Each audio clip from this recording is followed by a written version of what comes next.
시청자 여러분 안녕하십니까? 반갑습니다. 김동수입니다.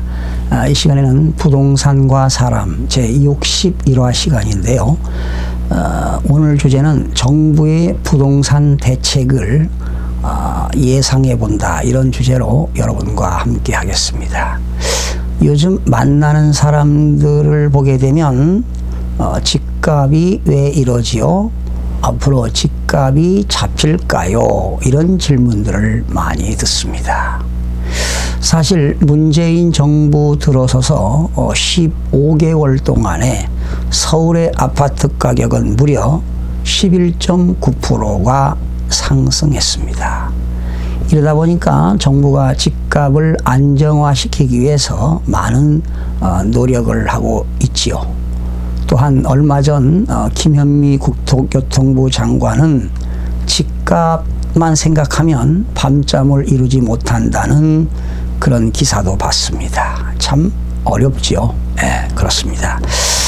그래서 작년에 파리 부동산 대책을 발표하고 또 얼마 전 10일 전에 827 부동산 대책을 발표했음에도 불구하고 서울 전 지역의 아파트 가격은 고공행진하고 있습니다. 아마도 다음 주 정도는 또 정부가 새로운 강력한 부동산 대책을 발표를 할 텐데요. 그러면 어떠한 내용들이 들어갈까 한번 예상을 해보도록 하겠습니다. 먼저 기존 그 수요 억제 정책으로 대출을 강화하지 않을까 생각됩니다.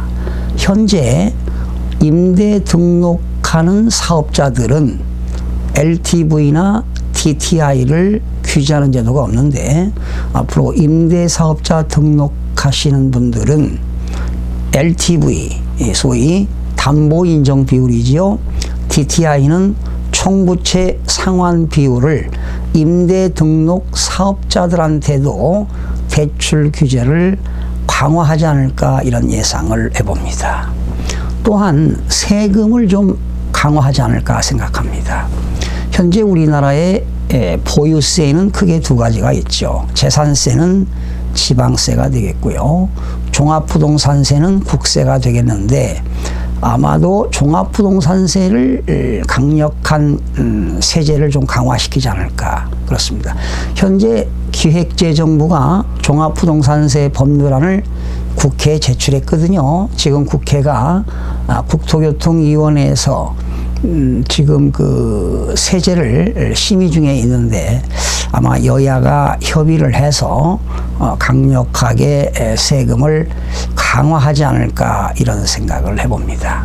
사실 우리나라는 OECD 국가 중에서 보유세가 좀 높은 편입니다.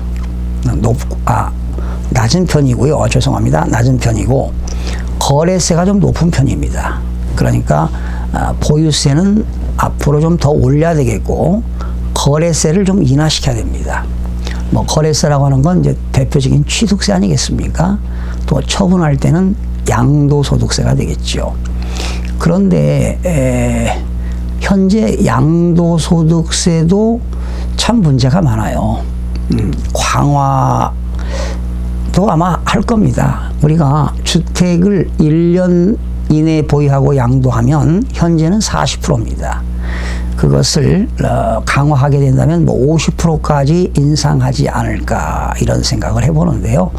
사실은 1년 이내에 팔았을 때 50%로 강화하게 되면 글쎄요, 부동산이 잡힐까, 이런 생각도 해보는데, 좀 거래세를 인하시켜야 돼요.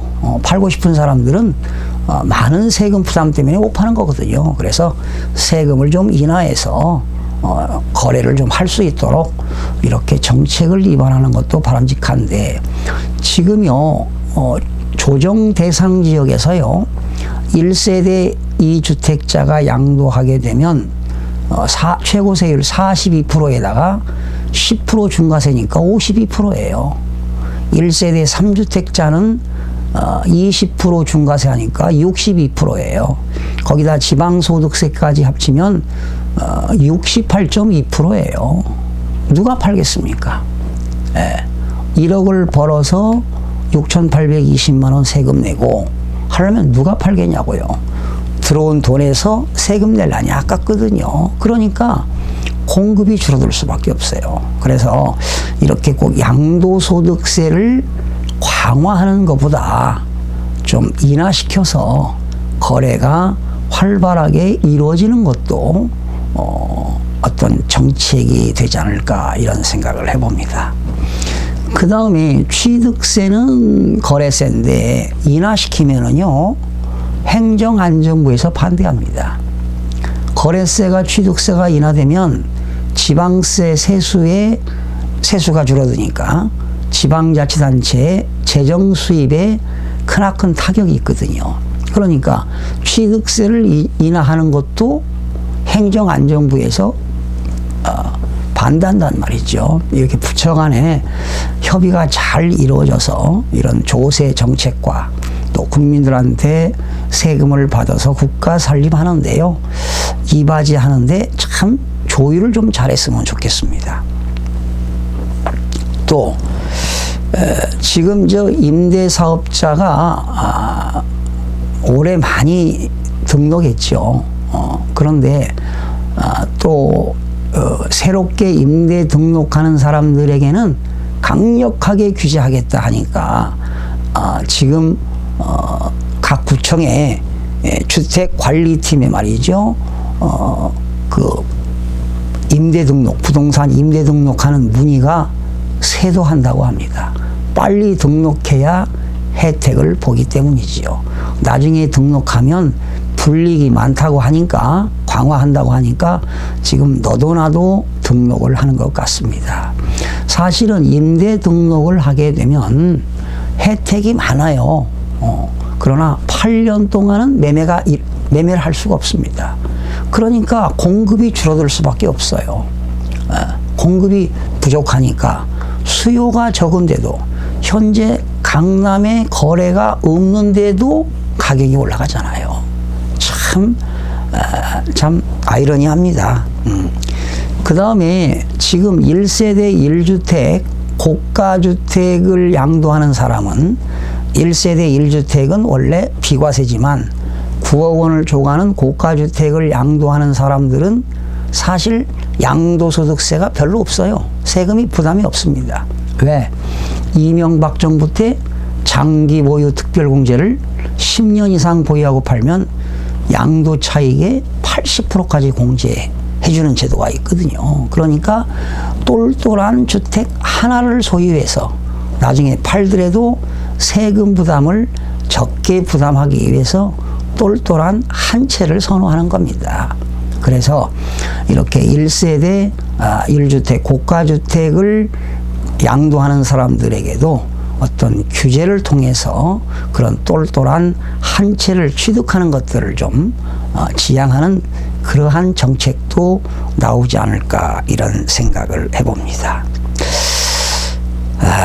참 그리고요 정부가 이제 이런 발표하겠죠. 신규 주택을 많이 공급하는데 땅이 부족합니다. 그러면 서울 지역의 개발 제한 구역을 해제해서 신규 주택을 공급해야 되는데 이게 지금 서울특별시하고 국토교통부하고 어떤 난항이 있을 겁니다. 국토교통부는 일부를 해제하자. 서울특별시는 해제가 안 된다. 개발 제한 구역은 묶어야 된다. 자, 이런 가운데 아마도 국토교통부는 소규모 택지를 분산을 해서 조성을 해서 아마도 신규 주택을 공급할 겁니다. 또한 신규 주택을 공급하는데요. 공공임대주택을 좀 많이 지었으면 좋겠습니다. 뭐 이런 것들이 이번 부동산 종합대책이 되지 않을까 이런 예상을 해보게 됩니다. 자, 오늘은 앞으로 정부가 부동산 안정화를 위해서 새롭게 부동산 정책을 발표할 텐데 오늘은 여러분들과 어떤 정책이 예상되는지 예상되는 내용을 여러분과 함께 살펴봤습니다. 늘 여러분과 함께 공부하는 가까운 이웃이 되겠습니다. 최선을 다해서 또 다음 시간에 찾아뵙겠습니다. 대단히 고맙습니다.